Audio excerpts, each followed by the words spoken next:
Hello दोस्तों, welcome to only IAS. देखिए, altruism यानी कि जिसको हिंदी में ना हम परोपकारिता, परहितवाद या फिर निस्वार्थ होना भी कह लेते हैं। तो ये सारी चीज़ें, इनका मीनिंग क्या होता है? कहीं ना कहीं देखो, ऑल्ट्रिज्म की अगर हम बात करें तो सिविल सर्वेंट्स के लिए एक बहुत इंपॉर्टेंट क्वालिटी है। तो इसी क्वालिटी को समझने की कोशिश करेंगे। उसके साथ ही साथ किस तरह के एग्जाम्पल्स हम अपने एग्जाम में यहाँ पे दे सकते हैं, उनको भी देखते हैं की कोशिश करेंगे। देखो, जब हम बात करते हैं अल्ट्रुइज्म की, तो जैसा मैं आपको बता रहा था, निस्वार्थ होना यानी कि सेल्फलेसनेस होने की एक भावना को, जिसके अंदर दूसरों के लिए हमारा कंसर्न होता है, उनकी वेलफेयर के लिए हम काम करते हैं, उसको अल्ट्रुइज्म या सेल्फलेसनेस हम बोल सकते हैं, राइट। और आप अगर एक चीज़ नोटिस करो तो अलग अलग रिलीजियस ट्रेडिशंस हो गए या इवन सेकुलर वर्ल्ड व्यूज़, यहाँ पर आपको डिफरेंट जो हमारी बुक्स होती हैं उनके अंदर, चाहे वो रिलीजियस टेक्स्ट हो गए या इवन कॉन्स्टिट्यूशनल वैल्यूज़ के अंदर, काफ़ी हद तक हमें इस तरह की चीज़ें देखने को भी मिलती हैं जो इनडायरेक्टली हमें पॉइंट करती हैं ऑल्ट्रुइज्म की तरफ, राइट। इसको अपोजिट माना जाता है ईगोइज्म का, सेल्फिशनेस का, राइट। एंड ये पर्टिकुलर जो टर्म है एक तरह से ऑगस्ट कॉम्टे के द्वारा भी क्वाइन करी गई, ऐसा बोला जाता है। उसके साथ ही साथ यहाँ पर फोकस किसके ऊपर होता है? कोऑपरेशन के ऊपर, ना कि कंपटीशन के ऊपर। देखो, दो चीज़ें होती हैं, या तो आप ऐसा कर सकते हो कि आप सामने वाले बंदे को गिराकर ऊपर बढ़ने की कोशिश करो, ठीक है ना। वो होता है कि आप नेगेटिवली कंपीट कर रहे हो।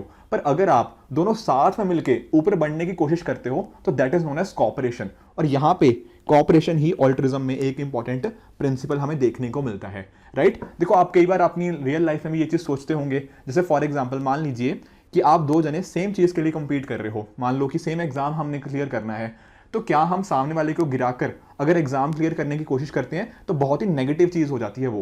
पर अगर हम सभी साथ में मिलके एक दूसरे के प्रयास को अगर आप सपोर्ट करते हो, that can be termed as a cooperation. और ऑल्ट्रिज्म के अंदर ना ये कोऑपरेशन ही सबसे ज़्यादा ज़रूरी होती है। कई बार इनफैक्ट यहाँ तक भी सिचुएशन आ जाती है जब हम बाकियों की वेलफेयर को प्रमोट करते हैं हमारे अपने कॉस्ट के ऊपर भी, ठीक है ना। तो ये चीज़ भी कहीं ना कहीं देखी गई है। इसके अलावा आप डार्विन की थ्योरी में भी देख सकते हो इस चीज़ को, जैसे कि जो ऑल्ट्रिज्म है या फिर सिंपैथी थी, इवन ना एक सोशल इंस्टिंक्ट का पार्ट है, ऐसा डार्विन ने बोला था, ठीक है ना। चार्ल्स डार्विन के द्वारा ये चीज़ बोली गई थी। तो कहीं ना कहीं देखो, काफ़ी सजेशंस हैं हमारे पास जो बताते हैं कि जो ह्यूमंस हैं काफ़ी ऑल्ट्रिस्टिक होते हैं, पर कुछ सेल्फिश भी होने लगे हैं। स्पेशली अगर हम करंट सिनेरियोज की बात करें तो ये सेल्फिशनेस की टेंडेंसी ह्यूमंस के अंदर काफ़ी बढ़ने लग गई है।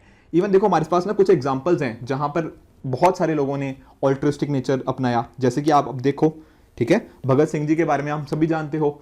तो कहीं ना कहीं देश के लिए इतना कुछ कर जाना बिना किसी स्वार्थ के, तो यही तो चीज़ दिखाता है ऑल्ट्रिज्म की।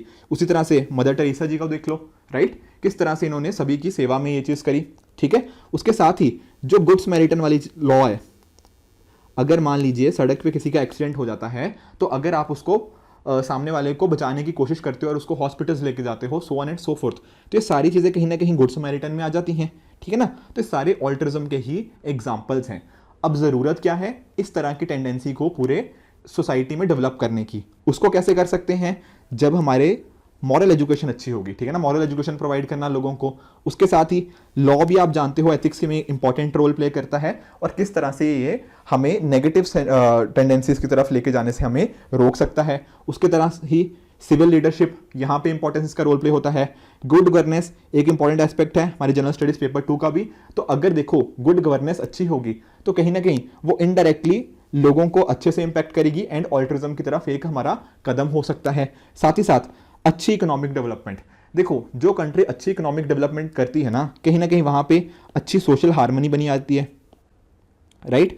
और ये सोशल हार्मनी ही कहीं ना कहीं आगे जाके लोगों के बीच में अच्छी बॉन्डिंग लेके आती है, कॉपरेशन लेके आती है, and that can help in developing altruism. उसके साथ ही सोशल कैपिटल, सोशल कैपिटल के ऊपर यूपीएससी ऑलरेडी क्वेश्चन भी पूछ चुका है हमसे प्रीलिम्स के अंदर। तो किस तरह से लोगों के बीच में किस तरह के रिलेशंस हैं, ये सारी चीज़ें अगर इसके ऊपर गवर्नमेंट इन्वेस्ट करती है, अगर सोशल हार्मनी वहाँ पे प्रमोट करने की कोशिश करती है, तो इसके लॉन्ग लास्टिंग रिजल्ट्स हमें अच्छे देखने को मिलते हैं। इवन देखो, सिविल सर्वेंट्स के लिए भी बहुत इंपॉर्टेंट होता है ऑल्ट्रिस्टिक नेचर को अपनाना, ठीक है जी। हमारी जो सर्विसेज होती हैं जो लोगों तक पहुंचानी होती है, तो सिविल सर्वेंट्स तभी उस चीज़ को अच्छे से निभा पाएंगे अगर कहीं ना कहीं उनकी नेचर ऑल्ट्रिस्टिक होएगी, ठीक है। इवन जो हमारा सिविल सर्वेंट्स कोड है ना, उसके अंदर जो ऑल इंडिया सर्विस रूल्स वगैरह देख सकते हो, तो इसके अंदर भी कहीं ना कहीं इनडायरेक्टली जिक्र हमारे ऑल्ट्रिज्म का किया ही गया है। तो डिफरेंट चीज़ें करने के लिए हमें कंपैशनेट होना ज़रूरी है, ठीक है, सेंसिटिव होना जरूरी है जो to the needs of the people, और इस वजह से कहीं ना कहीं ऑल्ट्रिज्म एक बहुत इंपॉर्टेंट कंपोनेंट बन जाता है एक अच्छे सिविल सर्वेंट होने के लिए। राइट फ्रेंड्स, तो आई होप आपको ये वीडियो बहुत अच्छे से समझ आया होगा कि ऑल्ट्रिज्म के अंदर अगर आपके ऊपर क्वेश्चन आता है तो कैसे उसको आप लिख सकते हो, क्या आपकी डेफिनेशंस हो सकती हैं, किस तरह से इसकी डेवलपमेंट हो सकती है, एंड सिविल सर्वेंट्स के लिए किस तरह से बहुत एक इंपॉर्टेंट कंपोनेंट है। ये सारी चीजें हमने कहीं ना कहीं इस वीडियो में समझने की कोशिश करी है। देखो, जब भी आप किसी टॉपिक को लेते हो ना, जब पढ़ते हो, तो ट्राई करो कि उसके रिगार्डिंग डिफरेंट चीजें हों कि अच्छा मैं आंसर राइटिंग के अंदर इसको कैसे यूज करूंगा, या मैं अपनी लाइफ के अंदर से कैसे एग्जांपल्स लेके आ सकता हूं। इवन जैसे हमने ये एग्जांपल डिस्कस करे ना, इसके अलावा भी आप बहुत सारे एग्जांपल्स लेके आ सकते हो। तो कहीं ना कहीं जो हमारे ओनली आईएएस की टीम की तरफ से डिफरेंट कोर्सेज रन किए जाते हैं, वहां पर भी कोशिश करी जाती है कि आपकी होलिस्टिक डेवलपमेंट हो।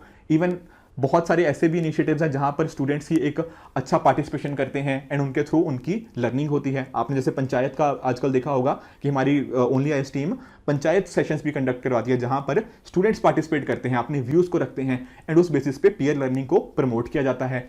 एंड इसी वजह से हम आपकी सारी इन्हीं डिमांड्स को कैटर करने के लिए एक नया कोर्स भी रन किया जा रहा है, दैट इज प्रारंभ। देखो, प्रारंभ का नया बैच स्टार्ट होने वाला है, ठीक है। तो इसके अंदर क्या होता है, आपका प्री हो गया, मेंस हो गया, इंटरव्यू हो गया, ये सारे के सारे कंपोनेंट्स यहाँ पे कवर किए जाते हैं, यानी कि होलिस्टिक कवरेज आपके पूरे सिलेबस की यहाँ पे आपको मिल जाएगी, ठीक है जी। इसके अंदर आपको वीडियो लेक्चर्स मिल जाएंगे ताकि इंश्योर किया जा पाए कि आपके सारे कंपोनेंट्स कवर्ड हैं, ठीक है, चाहे वो प्रीलिम्स हो, मेंस हो, साथ ही साथ सीसेट हो गया या बाकी और भी डिफरेंट सेशंस इसके अंदर मिल जाते हैं। उसके साथ ही टेस्ट सीरीज, ठीक है, आपने जो चीज़ पढ़ी है आपको चेक भी तो करना है कि क्या आपको उन चीज़ों को अप्लाई कर पा रहे हो या नहीं कर पा रहे हो, मेंस में किस तरह से आंसर लिखने हैं, सीसेट को कैसे टैकल करना है, ये सारे यहाँ पे प्रॉपर टेस्ट आपको मिल जाते हैं। उसके साथ ही साथ एक प्रॉपर स्ट्रक्चर्ड स्टडी मटेरियल, ताकि ये इंश्योर किया जा पाए कि सारी चीज़ों का पास आपके पास एक प्रॉपर शेड्यूल हो एंड किस हिसाब से उन चीज़ों को पढ़ना है वो चीज़ें आप कहीं ना कहीं इस चीज़ में कर पाओ, ठीक है ना। तो कहीं ना कहीं अगर आप इस चीज़ को ढूंढ रहे हो कि एक ना स्ट्रक्चर्ड प्रोग्राम के अंदर पूरी यूपीएससी की प्रिपरेशन आपकी अच्छे से हो जाए, तो प्रारंभ is definitely the course for you, and आपको मेक श्योर कि आप इस चीज़ को डेफिनेटली एनरोल करो। कोई आपके डाउट्स हो तो आप हमें मेल भी लिख सकते हो ताकि ये चीज़ इंश्योर करी जा पाए कि आपके डाउट्स को अच्छे से कैटर किया जा पाए। राइट फ्रेंड्स, तो आई होप आपको ये वीडियो अच्छा लगा होगा। इसी तरह से आप भी अपने एंड पे हार्डवर्क करते रहिए। Good bye and good luck.